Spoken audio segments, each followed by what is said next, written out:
Buenas noches, jueves 10 de julio del año 2014, programa 127 del año, el programa 2028 del ciclo.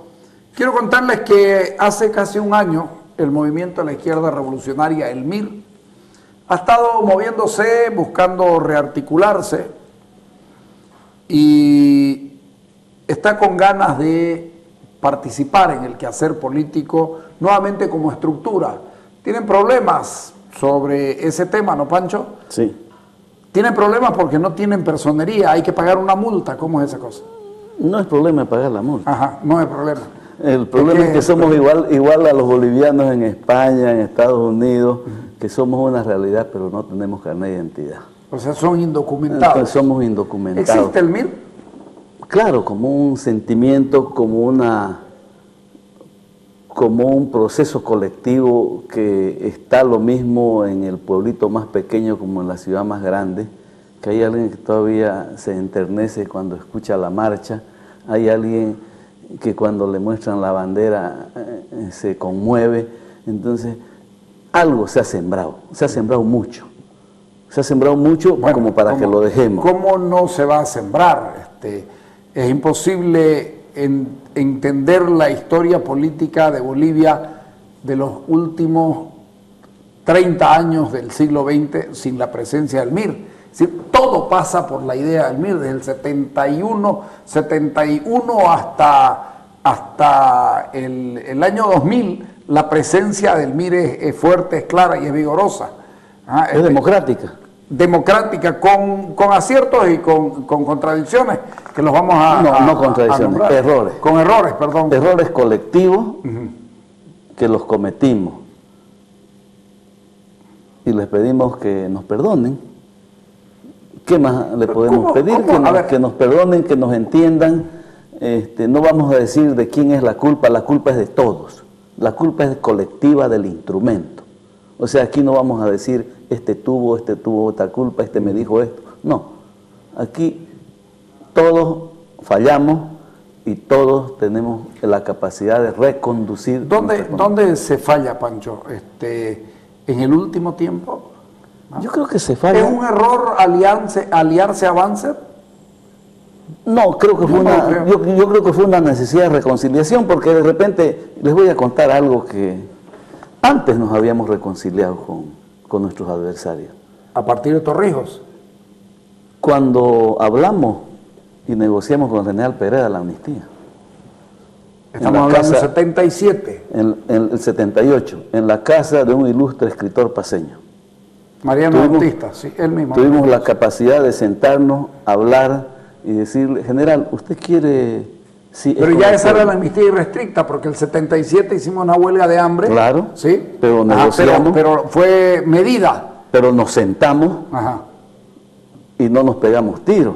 El uno no salió por la puerta y el otro por la ventana, sino salimos y nos despedimos y dijimos, general, usted tiene la palabra. Usted hace amnistía y el MIR va a ir a la elección pese a que las estructuras de los partidos comunistas y el trotskismo no querían amnistía, vivían mejor. Y el MNR y la Falange también vivían mejor porque era el ciclo civil-militar. No, pero ya no estaban, ¿no? Ya no estaban, ni el MNR ni la Falange, ya andaban también pidiendo amnistía. Ya había salido de muy mala manera el doctor Paz Estensoro primero y luego lo apartan a Mario Gutiérrez de la Falange. Y otra parte de la Falange también estaba asilada. No hay que olvidarse de Natush. Sí. Ajá. No, pero por eso te digo, Natush fue importante. Pero fue con el MNR.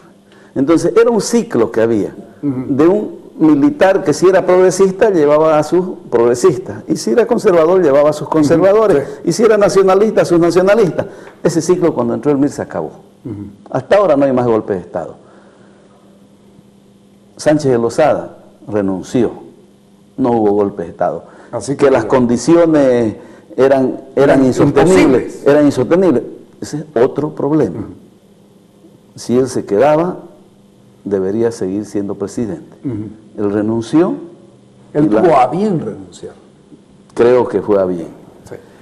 Y creo que... La alianza con Sánchez Lozada haber entrado a ese gobierno pegado tan con chicle o con saliva, ese es el error fundamental del MIR, es decir, no haberse quedado afuera, haber tomado el aire de la democracia de nuevo, entender lo que estaba ocurriendo en el país. Una corriente pragmatista. Porque si hay algo, Pancho, si hay algo que uno tiene que destacar, a los que les guste o a los que no les guste, es que el MIR siempre interpretó bien las cosas. Y sin embargo decide entrar a un gobierno con Sánchez Lozada que no era tal. Sin la convicción de la base. Exactamente. Pero, como decían, sin las condiciones subjetivas y objetivas, como decían los trotskistas. Entonces, pero reconocemos que ese fue un error. Ese fue la exacerbación de la política de alianza por la política de alianza, sin objetivos nacionales. A veces a espalda de la voluntad de los que habían votado. Ya. Porque siempre hay que esperar, hay que pensar uno en el que votó, ¿no? Para que vuelva a votar. Y creo que eso lo hemos pagado. Lo hemos pagado y ahora estamos indocumentados y ahora nos han quitado de mala manera nuestra personería. ¿Se puede recuperar? Nunca debimos perderla. Ya. Nos multaron, deberíamos pagar. Pero debería el Tribunal Supremo Electoral, y aquí se lo digo con dolor, porque es una institución que es como un árbitro, debíamos todos confiar en él. ¿Cómo vamos a confiar si nos hacen la trampa? Es muy difícil. Vamos a hacer un acto de fe democrática y vamos a seguir confiando en ustedes. Nos quitaron la personería, vamos a seguir luchando por los medios constitucionales, pero lo que les pedimos es que le miren al pueblo. Pero van a tener que pagar la multa igual. Igual, sí, no es problema la multa. No hay problema. ¿Cuánta gente se junta en Cochabamba, se reúne? Fuimos 350 dirigentes que estuvieron desde Cobija hasta Yacuiba. ¿Estaba el país entero? Estaba el país entero. O sea, dirigentes, militas, lo que hay que hacer es recuperar base.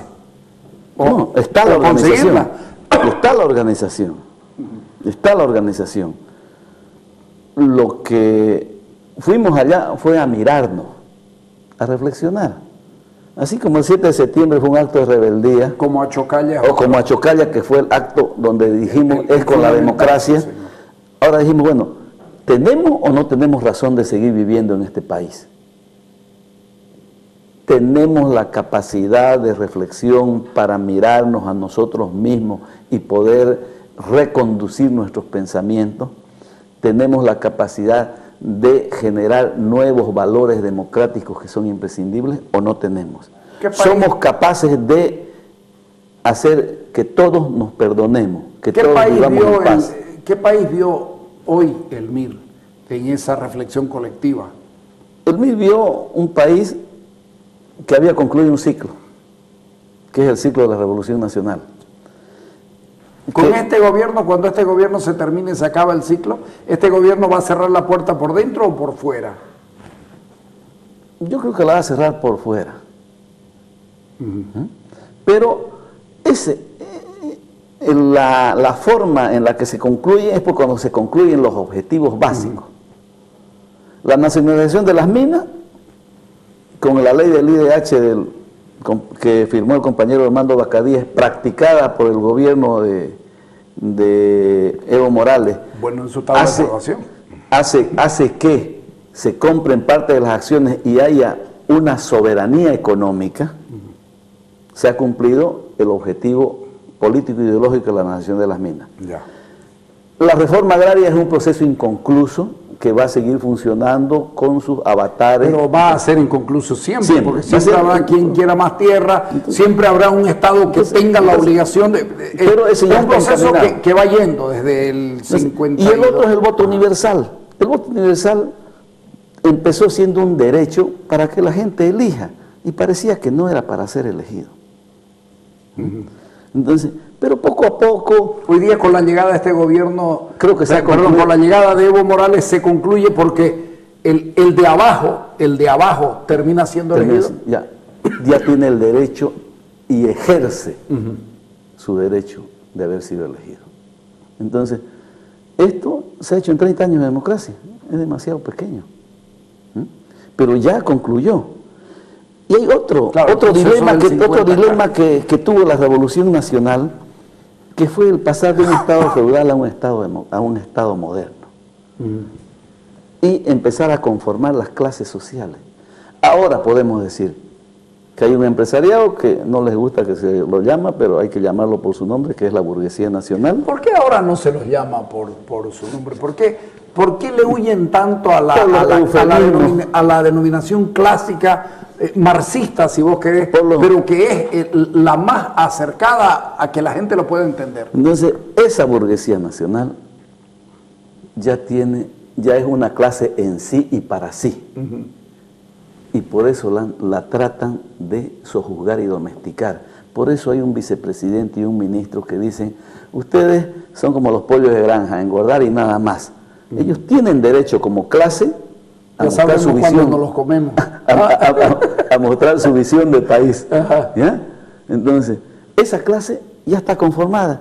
Ya no era una burguesía todos esclavos la de hace 25 años, 30 años. Ahora es una burguesía que produce, que exporta, que consume, que importa, que genera... Esa es la burguesía consolidada, claro. Pero hay una pequeña burguesía, ¿dónde la pones? Un ratito. A ver. Después hay una clase obrera. Hay una clase obrera que era muy débil y ahora ha crecido un poco. Pero te corto un ratito, eso te iba a decir, no te preocupa. Claro. La independencia de la clase obrera, es decir, la clase obrera como tal uno no la encuentra porque si hay algo que la caracteriza es su independencia de clase. Eso y en este momento es una clase supeditada al poder. Obreros. Ajá. Su independencia es el signo de su dignidad. No se entreguen a nadie. Y si sus jefes, sus dirigentes, los quieren hacer torcer el camino de la historia de los obreros, rechácenlos más allá, porque ahora los tienen que aguantar. Pero la independencia de clases es una de las deudas de involución histórica que hay en la democracia y que este gobierno la ha hecho. Y por eso el MIDE es oposición. Que donde mejor se expresa es en la UDP. Claro. Con todos los problemas que hubo. Pero donde mejor se expresa en los otros procesos. Y en los otros procesos sí, pero donde mejor se expresa es en la UDP. Entonces, y hay unos campesinos que hace 32 años eran el 70% y ahora son solamente el 22%. Y aquí nos han querido... Por la falta de condiciones, la migración para conformar una nueva burguesía pequeña. Y aquí nos han querido meter gato por liebre. Y en nuestra debilidad del pragmatismo nos metieron como ideología que los campesinos y originarios deberían gobernar. Esa es una minoría. Y además que son los la vamos a reconocer, la vamos a proteger porque son los más débiles.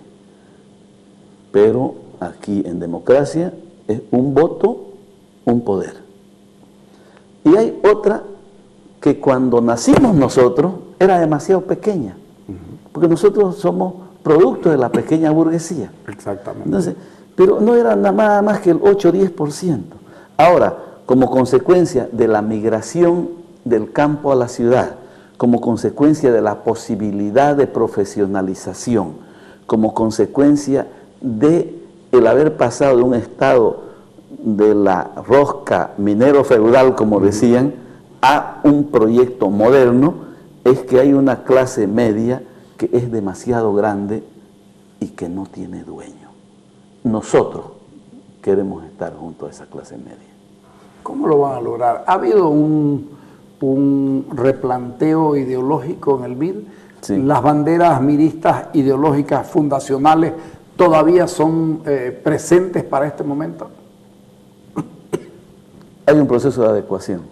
Ahora creemos que hay que conformar la comunidad política ciudadana, donde el eje fundamental, que es obreros clase media, eviten la disgregación nacional, que incluya a los campesinos y originarios y que hagan formar parte con voz y voto a los empresarios para que den su visión de país que tienen. Esa comunidad política ciudadana es la que hay que construir. Es el nuevo desafío democrático y político. para que todos nos sintamos representados. ¿Dónde lo posicionás ideológicamente? ¿Sigue manteniéndose en la izquierda? Claro que es una ¿Sigue habiendo izquierda? ¿Para ustedes sigue habiendo izquierda? Para mí sí.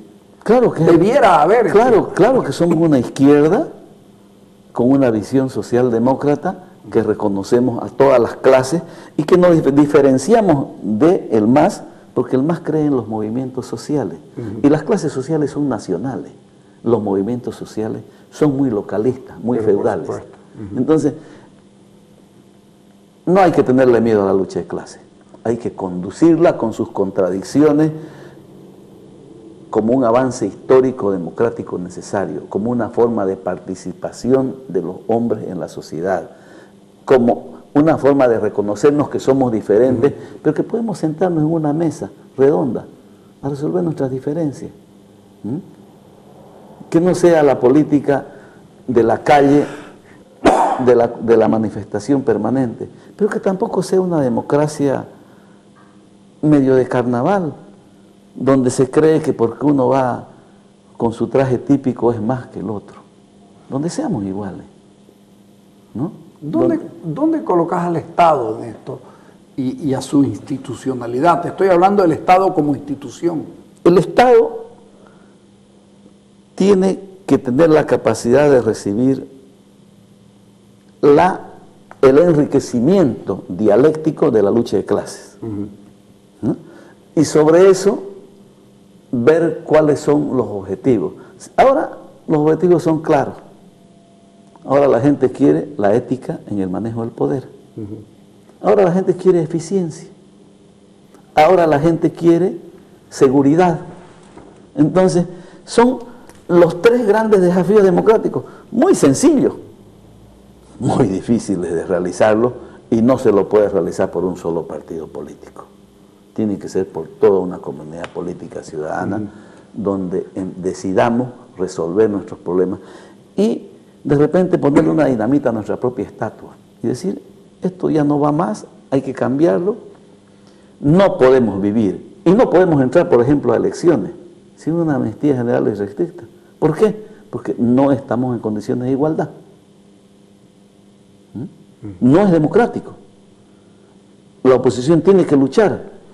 Si el MIR es oposición es por eso, porque no hay amnistía.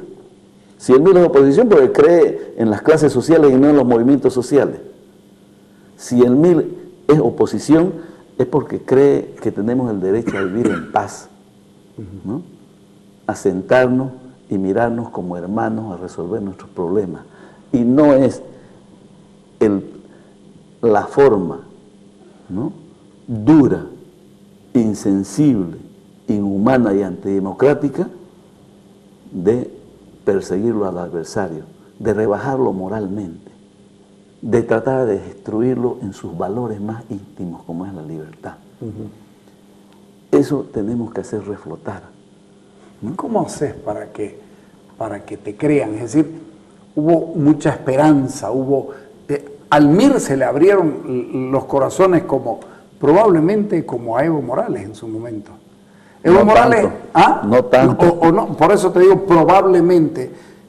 Evo Morales está siendo menos incumplido con su propuesta de lo que finalmente terminó siendo proponiendo y cumpliendo el movimiento de la izquierda revolucionaria. ¿Por qué? ¿Cómo haces para enamorarla a la gente para que te crea? Les voy a hacer una confesión. Jaime Paz Zamora no va a ser candidato a la presidencia, no porque no hubiesen venido partidos políticos a ofrecerle que encabece, sino porque creemos que no debemos generar más confusión dentro de la oposición. Y si el hacerse a un lado de Jaime Paz es el precio que tenemos que pagar para la reconducción democrática, la vamos a pagar. Vamos a ser un instrumento político somos que propone, que no insulta. Que no necesariamente participa en esta elección. Que participa lastimosamente como elector, no como elegido, con la mitad de sus derechos. vamos a pelear para que nos den nuestros derechos.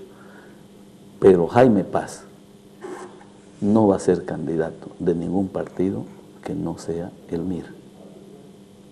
Y como el MIR no tiene personería, desde ahora vamos a ayudar a aquellos que vean en la alternativa democrática moderna la posibilidad de avanzar juntos. El MNR es el único partido que todavía se mantiene vigente. Los otros partidos, bueno, no, prácticamente no existen. ADN no existe, pues en el Partido Demócrata Cristiano está con el expresidente. Porque tiene carnet. Bueno, pero está. ¿Sí? Ajá. Entonces, entre el ser y el tener. El que tiene carnet, pero eso no es problema, ¿no? El MNR tiene que reconsiderar su visión. Ya las banderas de abril se agotaron. Si no reconduce, va a aparecer como ahora, como las creadillas del cerdo, arriba y atrás. Te pido un corte. Dale.